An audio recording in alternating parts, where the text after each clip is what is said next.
உக்ரைனில் உள்ள ஹாகிவ் மற்றும் டினிப்ரோ பகுதிகளில் ரஷ்யா ஆளற்ற விமானம் மூலம் தாக்குதல் நடத்தியுள்ளது.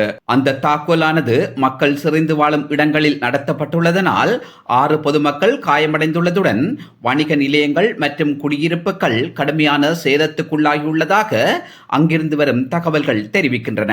உக்ரைனின் வடகிழக்கு மற்றும் மத்திய பகுதிகளை குறிவைத்து ரஷ்யா 13 சாகெட் ஆளற்ற விமானங்களை அனுப்பி தாக்குதல் நடத்தியதாக உக்ரைன் விமானப்படை தளபதி கூறினார். அந்த தாக்குதலுக்கு அனுப்பப்பட்ட 13 ஆளற்ற விமானங்களும் உக்ரைன் வான் பாதுகாப்பு சாதனங்களால் சுட்டு வீழ்த்தப்பட்டதாகவும் அவர் மேலும் தெரிவித்தார். குறித்த தாக்குதலில் 4 பொதுமக்கள் காயமடைந்துள்ளதுடன் அருகில் இருந்த அலுவலக கட்டடம் தீப்பற்றி எரிந்ததாக பிராந்திய கவர்னர் தெரிவித்தார். அந்த தாக்குதலில் காயமுற்றவர்களில் குழந்தையொன்றும் பெண்ணொருவரும் அடங்குவர். டினிப்ரோ ஃபெட்ரோஸ் பகுதியில் நடத்தப்பட்ட தாக்குதலில் 2 காயமடைந்துள்ளதாக பிராந்திய ஆளுநர் சேர்கி லைசாக் தெரிவித்தார். அத்துடன் 3 வீடுகளும் முக்கியமான உட்கட்டமைப்பு பகுதிகளும் சேதமடைந்துள்ளதாக தெரிய வருகின்றது.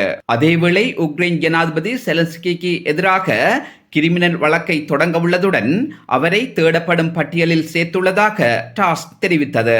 ரஷ்ய உள்துறை அமைச்சின் தேடப்படும் பட்டியலில் செலன்ஸ்கி இருப்பதாக தெரிவித்துள்ளது அந்த அறிக்கை.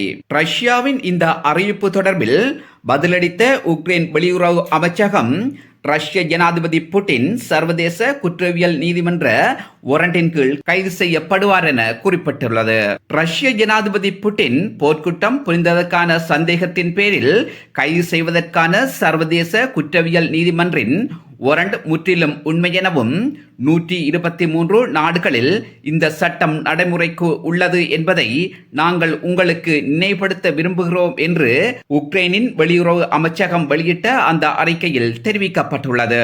மேலும் உக்ரைனுக்கு எதிராக ரஷ்யா நடத்தி வரும் ஆக்கிரமிப்பு போரில் 4,65,000 ரஷ்ய படைகள் பலியாகியும் காயமடைந்துள்ளதுடன் 10,000 கவச வாகனங்களை இழந்துள்ளதாக பிரிட்டிஷ் உளவுத்துறை தெரிவித்துள்ளது. பிரிட்டிஷ் உளவுத்துறையின் தகவலின்படி நாளுக்கு 899 ரஷ்ய படைகள் காயமடைந்தும் பலியாகியும் உள்ளனர். ரஷ்யா உக்ரைனில் இடங்களை மீட்டதே தவிர மிக பெரும் இழப்பை சந்தித்துதான் அவ்விடங்களை மீட்டதாகவும் கிழக்கு உக்ரைனில் தாக்குதல் நடத்தும் ரஷ்ய படைகள் கடுமையான இழப்புகளை சந்திக்க நேரிடும் என்கிறது அந்த அறிக்கை.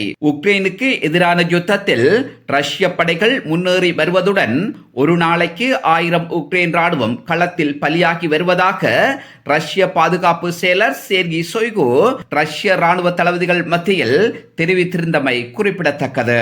ஆனால் இங்கு ஒரு விடயம் மட்டும் தெளிவாக புலப்படுகிறது. இரு தரப்புகளும் களத்தில் பலியாகும் துருப்புக்களின் எண்ணிக்கையை மூடி மறைத்து வருகின்றார்கள்.